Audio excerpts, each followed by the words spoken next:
Hello भाई लोग, तो वेलकम टू राइज। आज हम लोग देखने वाले हैं ग्रेविटेशन का जो एक्सेलरेशन ड्यू टू ग्रेविटी है उसके फार्मूले को, उसका प्रूफ देखेंगे। ठीक, देखो एक्सेलरेशन ड्यू टू ग्रेविटी में देखेंगे पहले कि ये मान के चलो कि हमारी अर्थ है। ठीक है, ये अर्थ है, हमारा मास एम है, एक पार्टिकल ले लिया है एट हाइट एच सरफेस से। ठीक, अर्थ का रेडियस कैपिटल आर है, ये एच हाइट पे स्मॉल एम का मास है।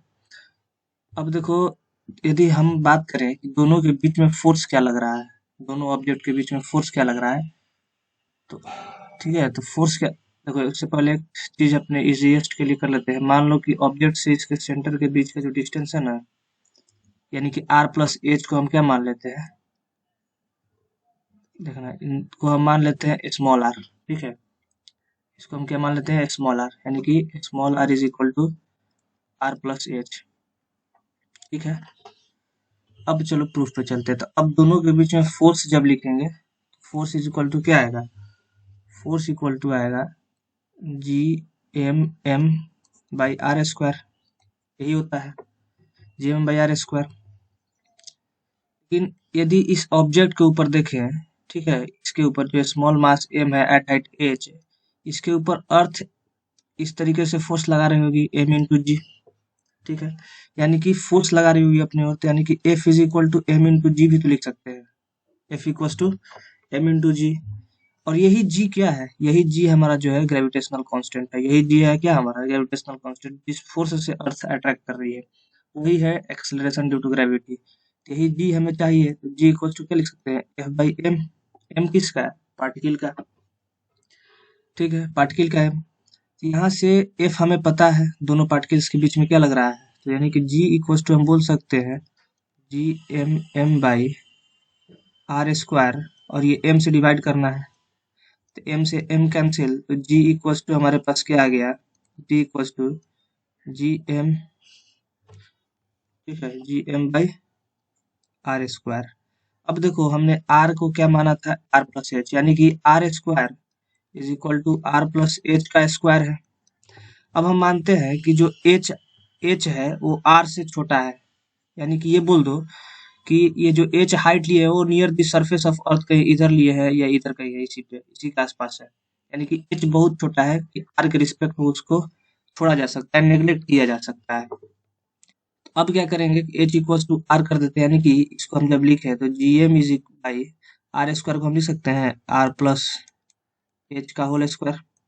और हमने क्या किया है कि एच को नेग्लेक्ट करने का काम किया, यानी कि near the surface of earth हम निकाल रहे हैं जी, यानी ऑन दी सरफेस या नियर दी सरफेस बात करो, या ऑन दी सरफेस की बात कर देते हैं, तो क्या हो जाएगा, एच को नेग्लेक्ट कर देंगे तो G M by R square. ये हमारा जी इक्वल टू फाइनली हमें क्या मिल गया, जी इक्वल टू मिल गया हमारा value G M by R square. यही हमारा क्या हो गया, एक्सेलरेशन ड्यू टू ग्रेविटी का फॉर्मूला। अब यहाँ जो एम है मास ऑफ अर्थ है, आर क्या है रेडियस ऑफ अर्थ है, और जी क्या है ग्रेविटेशनल कांस्टेंट है। ठीक है, अब देखते हैं, अब देखेंगे कि ये तो हमने आर एच को नेग्लेक्ट कर दिया, यानी कि on the surface of earth, ये हमारे पास अब तक क्या था, ये near the surface of earth हमने एट निकाला, यानी कि जी एट सरफेस एच लगा देते हैं। ठीक है, सरफेस पर हमने निकाला क्योंकि एच को तो हमने जीरो कर दिया, ये हमारा कहाँ है, जी एट सरफेस, यानी कि ठीक, जी एट सरफेस हमने निकाल दिया G M by R square. अब निकालेंगे कि हाइट एच पर हो तब उसके ऊपर फोर्स क्या लगेगा, तो हाइट एच पर हो तो हमें कुछ नहीं करना है, कि बस यही काम करना है कि हम इसको नेग्लेक्ट नहीं करेंगे। ठीक है, सारा काम वही करेंगे, इसको इस बार नेग्लेक्ट नहीं करेंगे जो हम नेग्लेक्ट कर रहे थे, तो इस बार नेग्लेक्ट नहीं करेंगे, तो यानी कि आर के जगह पे हमें क्या लेना पड़ेगा, आर प्लस एच ही लेना पड़ेगा, यानी कि यहाँ से हमें कुछ कट वगैरह नहीं करना पड़ेगा। ठीक है, इस स्टेप में हम कुछ अपना दिमाग नहीं लगाएंगे, जो है वही लिखेंगे और उसी को सॉल्व करने का कोशिश करेंगे। ठीक, अब इस स्टेप को लाते हैं वर्क में। ठीक, तो यानी कि जी एट हाइट एच पर बात करेंगे। ठीक है, तो क्या हो जाएगा जी एम बाई, यानी कि सेम काम आएगा यहाँ तक, और यहाँ से ये काम करेंगे, यानी कि आर प्लस एच का होल स्क्वायर। ठीक है, अब यहाँ से देखो आर प्लस एच को होल स्क्वायर को हम क्या लिख सकते हैं, A square plus B square plus 2, ठीक है ना, 2 R square H S 2 R H. 2RH लिखेंगे, लिख सकते हैं।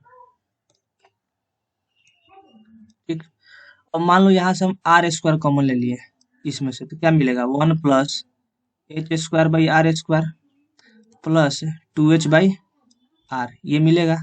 तो वही काम, और ये देखो जो बच गया हमारे पास ये ब्रैकेट के अंदर में, इसको हम क्या लिख सकते हैं, इसको लिख सकते हैं 1 प्लस एच बाई आर का होल स्क्वायर। दिख रहा है, देखो इसको ओपन करो, यही आएगा। ठीक, तो अब देखो यहाँ से हम जी एट हाइट एच पर बात कर रहे हैं, तो जी एम बाई यहाँ से आर स्क्वायर कॉमन ले लिए, ये क्या मिल जाएगा हमें, बच जाएगा 1 प्लस एच बाई आर का होल स्क्वायर। और G M by R square अभी हमने यहाँ निकाला कि जी एट सरफेस होता है, तो यानी कि जी एट हाइट एच की बात कर रहे हैं, तो G M by R square G at surface divided by, ठीक है, G at surface divided by 1 plus H by R का whole square, H by R का होल स्क्वायर। ये क्या, ये कब का ग्रेविटेशनल कांस्टेंट हो गया, ये कब का ग्रेविटेशनल कांस्टेंट हो गया, जब एट हाइट एच निकालेंगे ग्रेविटेशनल कांस्टेंट। ठीक, अब निकाल रहे हैं कि एट डेप्थ डी पर, तो डेप्थ डी पर थोड़ा सा चेंजेस आता है, क्या चेंजेस आता है उसको क्लियरली देखते हैं। ठीक है, यहाँ तक के डेरिवेशन में कोई दिक्कत नहीं कि एफ एट हाइट एच निकालना है, यही काम करना है। अब देखो एग्जाम में यदि दिए तो हम यहाँ से शुरू करेंगे दोनों के लिए, जी एट सरफेस के लिए भी यहाँ से करेंगे और इसके लिए भी अलग। अब देखेंगे कि at acceleration due to gravity, ठीक है, एट डेप्थ डी देखेंगे, at depth due to gravity at depth D, ठीक है, डी डेप्थ पर, यानी कि अर्थ सरफेस पे डी डेप्थ के अंडर में हमारा जो है पार्टिकल्स है। अब इसका पार्टिकल कितना है, मास एम स्मॉल है, और रेडियस अर्थ अर्थ एम है कैपिटल, ठीक है, मास अर्थ का एम है और रेडियस उसका कैपिटल आर है।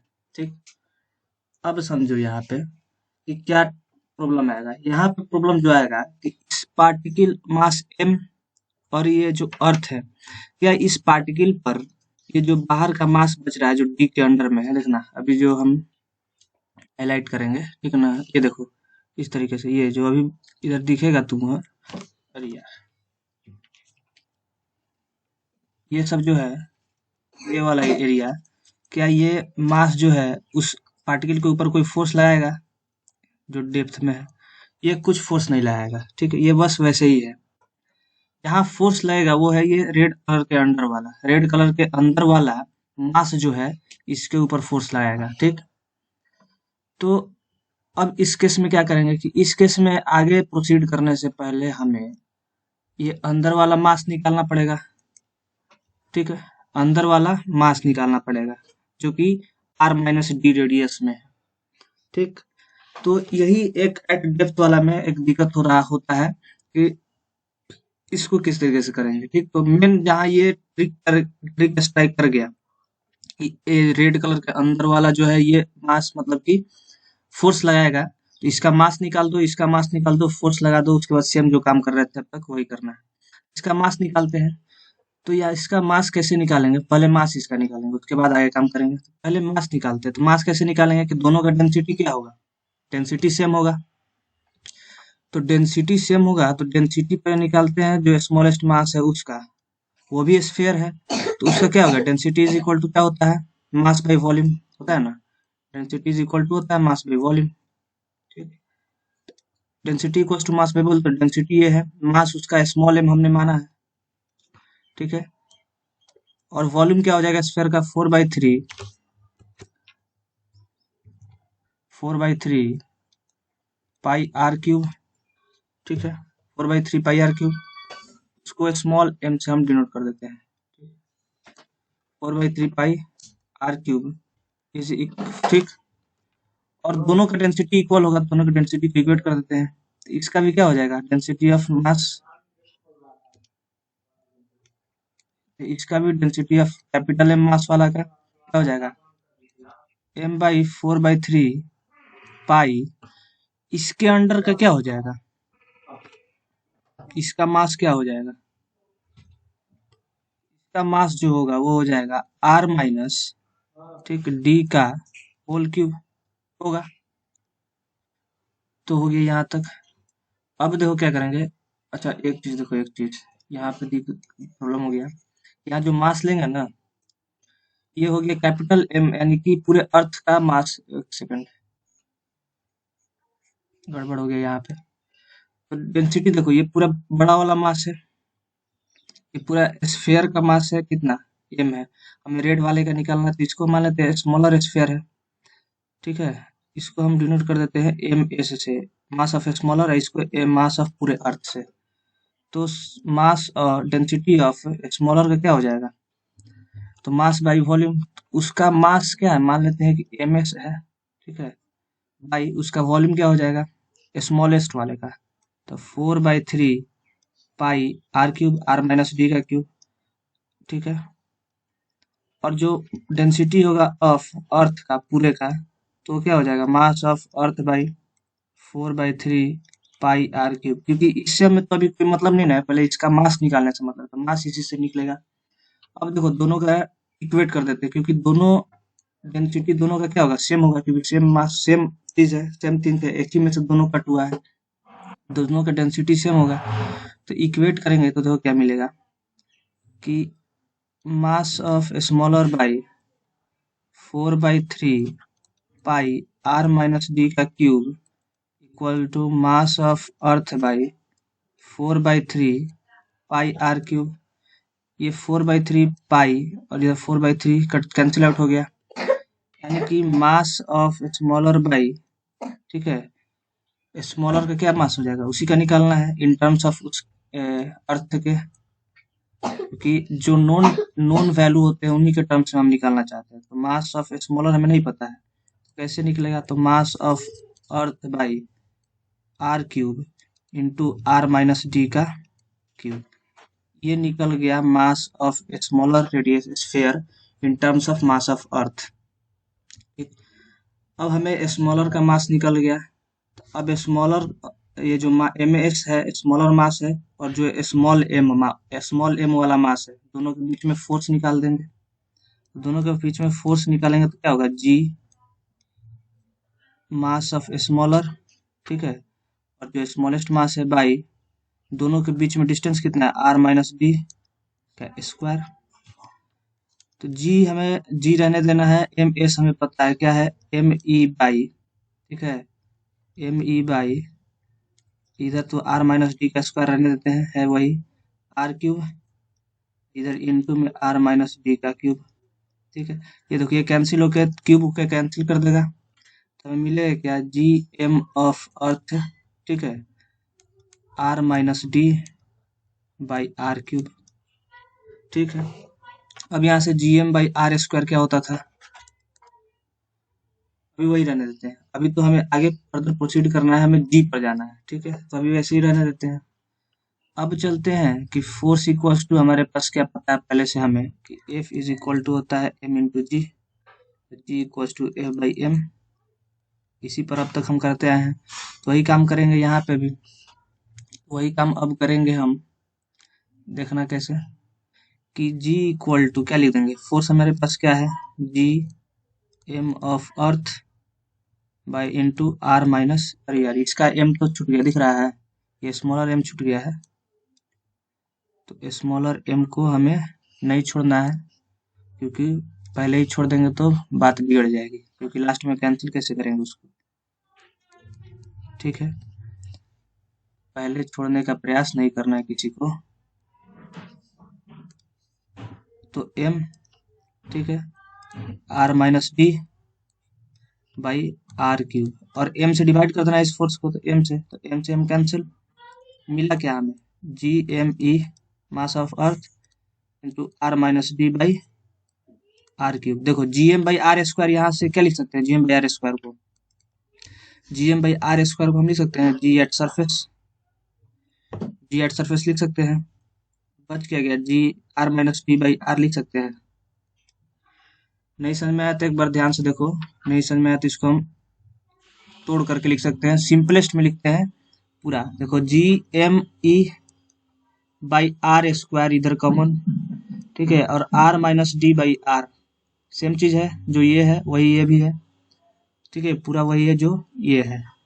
समझ में आ गया। अब क्या करेंगे, G M by R square को हम पढ़े हैं कि जी एट सरफेस, ये r माइनस डी को देखो, r को इससे डिवाइड कर दो, क्या बन जाएगा 1 माइनस, ये d बाई आर लिख सकते हैं, d बाई आर। तो ये जो हमारा हुआ फाइनल आंसर हो गया किसका, g एट डेप्थ। अब इधर g एट डेप्थ लगा दो, g एट डेप्थ। यहाँ तक ये काम कर सकते हैं। अब देखना तो हमारा फार्मूला क्या हो गया फाइनली, इसके लिए हमारा फाइनल फार्मूला हो गया कि g एट